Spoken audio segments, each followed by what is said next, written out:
enterprise in a new reality calls for a kinder, gentler capitalism, a free enterprise system in which employees are engaged in decision-making and where business decisions balance the allure of making money with the need for social good.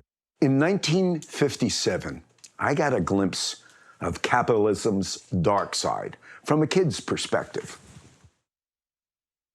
When I was 11 years old, Walter O'Malley, the owner of the Brooklyn Dodgers, moved the team to California because New York wouldn't help him build a new stadium, and Los Angeles would. I was devastated by the heartless decision-making of free market capitalism. Although a government buying a new stadium for a private baseball team is not really free market capitalism. Walter O'Malley moved the team because he felt it was to his financial benefit to do so. And that's what capitalists are supposed to do. The disappointed fans have no say unless they are shareholders of the Green Bay Packers football team, the only professional sports team in America owned by its fans. On August 18th, 1923, the Hungry Five, so named because they were always begging for money to keep the Packers alive, persuaded the Football League to make an exception to the rule that a team must be owned by an individual or a small group of owners. Today, over 360,000 shareholders own more than 5 million shares of nonprofit corporate stock. However, during the last stock offering in 2012, a Wall Street Journal headline asked, "Are the Green Bay Packers the worst stock in America?" Despite the fact that a share costs $250, pays no dividends, benefits from no earnings, isn't tradable, and has no securities law protection, buyers can't get enough. A purchase of stock doesn't even allow stockholders a discount on team T-shirts or move them up the 90,000 strong waiting list for tickets. A tax expert on Wall Street remarked, "I've never seen a stock offering where people pay so much and get so little." While nonprofit corporations must be as businesslike as their profit-making counterparts, they have different motives and behaviors than for-profit corporations. The Packers are the only American Major League sports franchise to release its financial balance sheet every year. The board of directors, except for the elected CEO, all serve without pay. If the team dissolves, all profits and assets go to community programs and charities. Nonprofits are not obligated to maximize profits for the benefit of shareholders.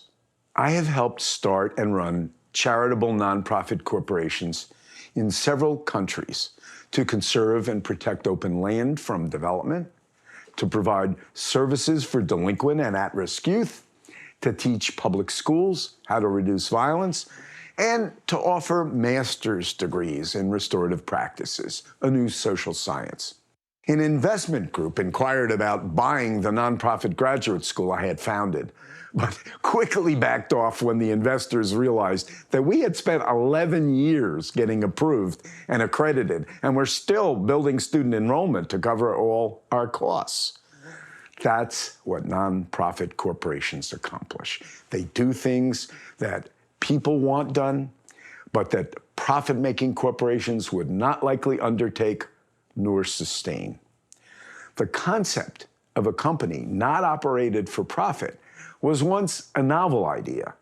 In 1741, the Foundling Hospital of London was one of the first charitable companies. Nonprofits in the U.S. got a boost from the Revenue Act of 1917 that allowed taxpayers to deduct charitable contributions to nonprofits from their income tax.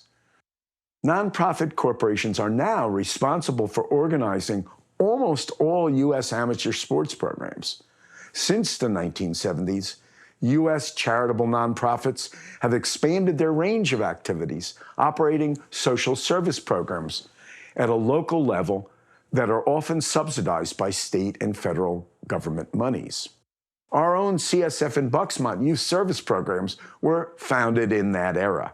The growth of nonprofit organizations has created a third sector in the economy. The first and second sectors are profit-making organizations and government organizations.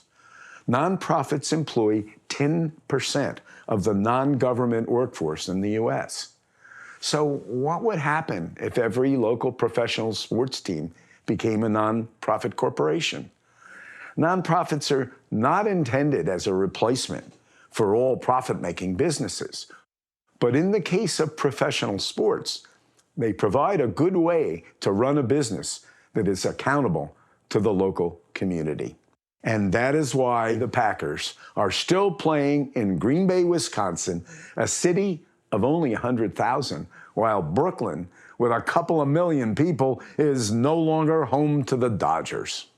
The left criticizes free market capitalism, and the right defends it. Ironically, real free market capitalism is getting harder and harder to find. What is often called free market capitalism might better be called crony capitalism. Wealthy and powerful individuals and corporations use their money and influence to get special favors from their friends in local, state, and federal governments that distort the so-called free market.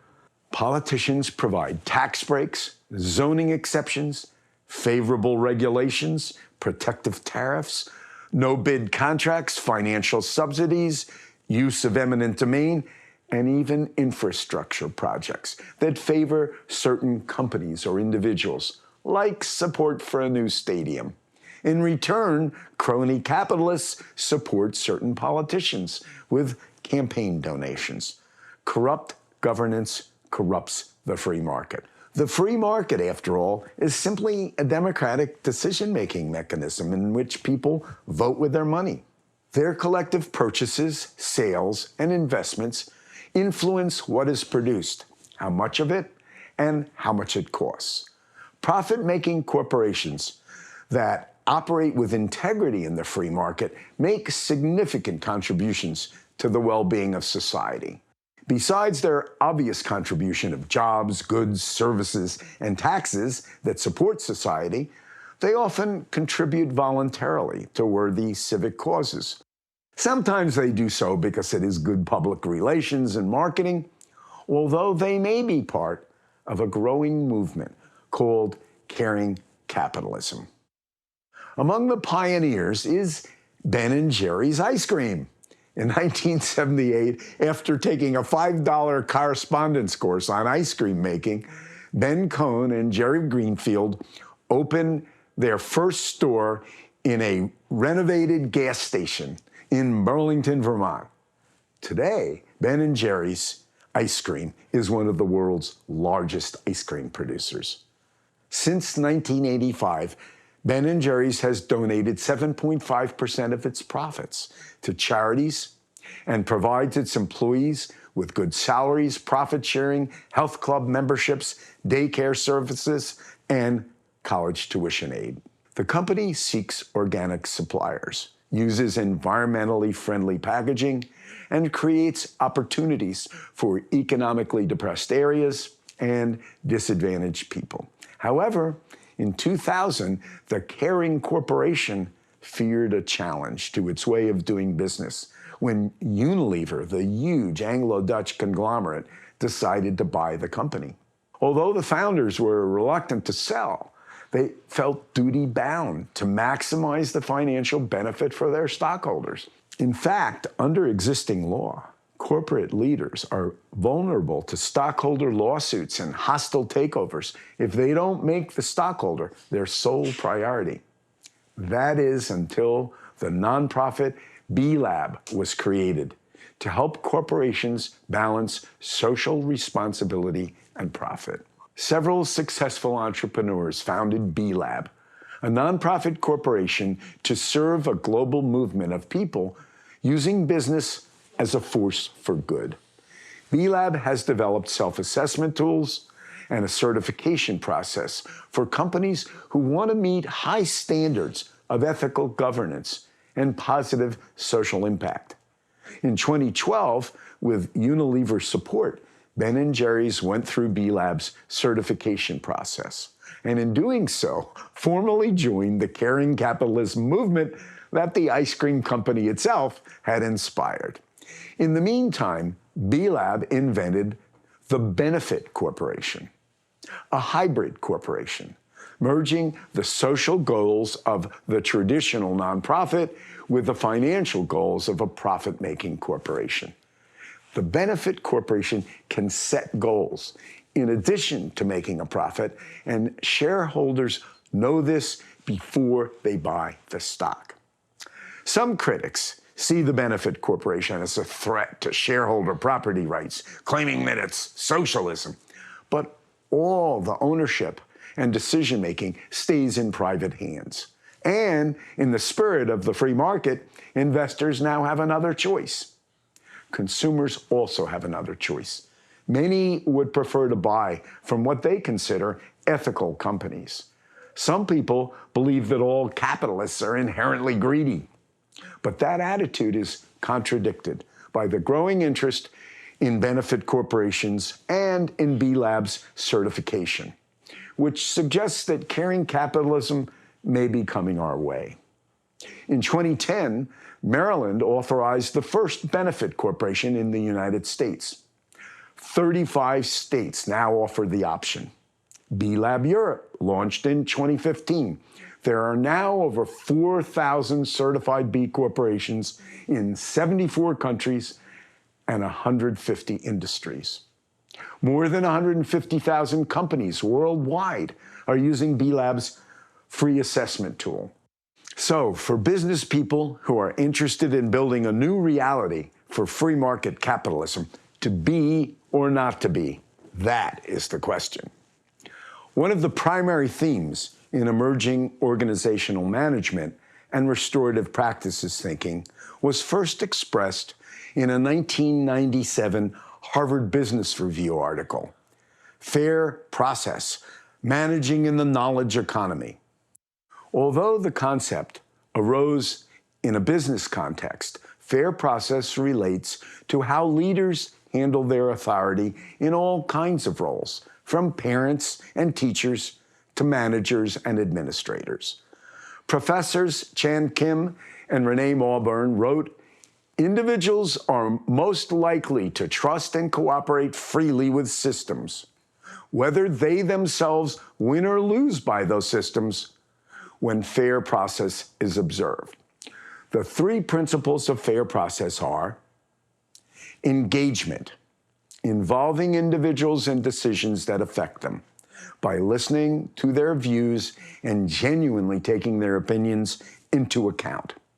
Explanation, explaining the reasoning behind a decision to everyone who has been involved or who is affected by it.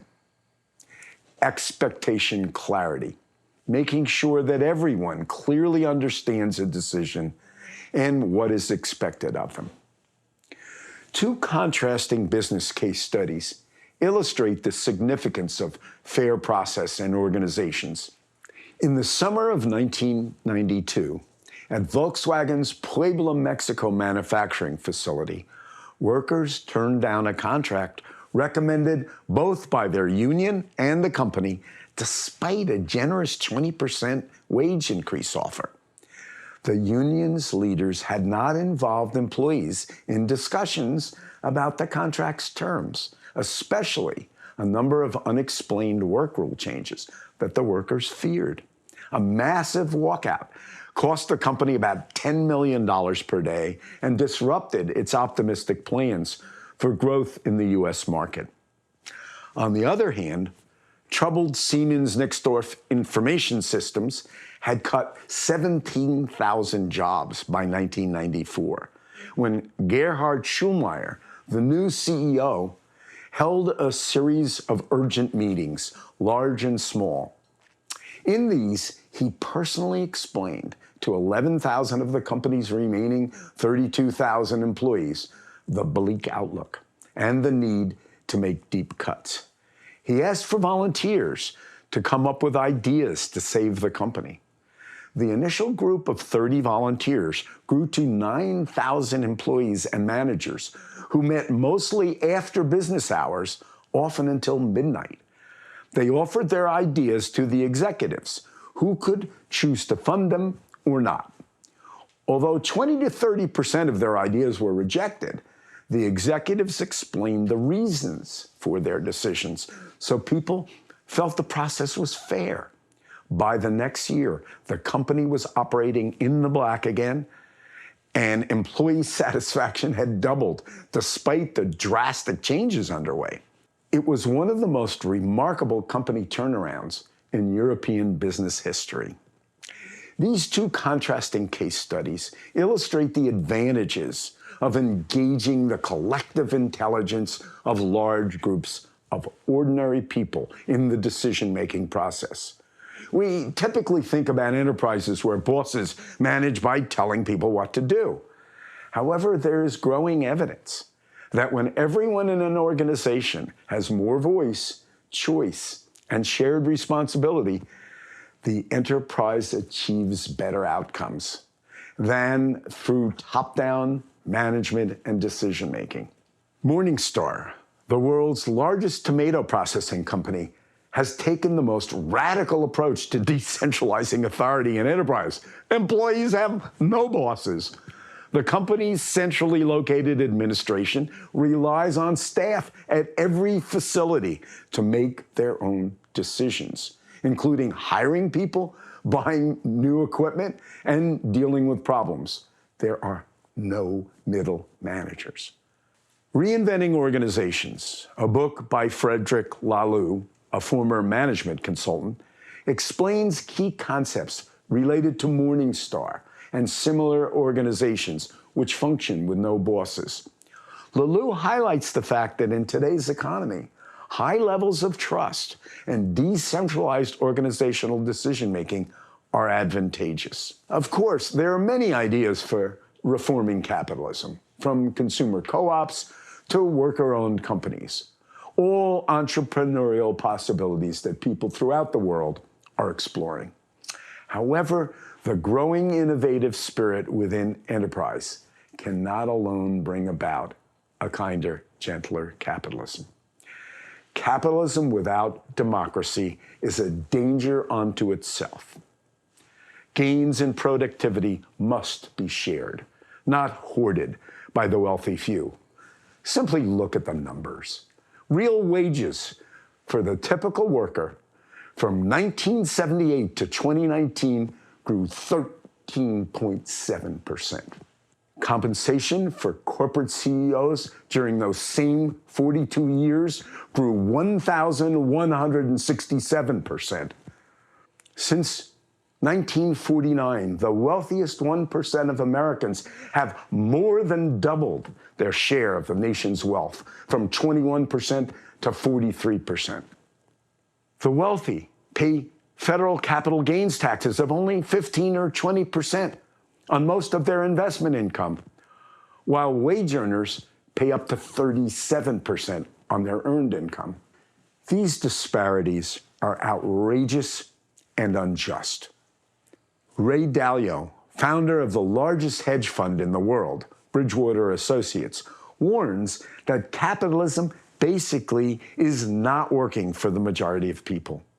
But we know that partisan politicians are not going to fix it.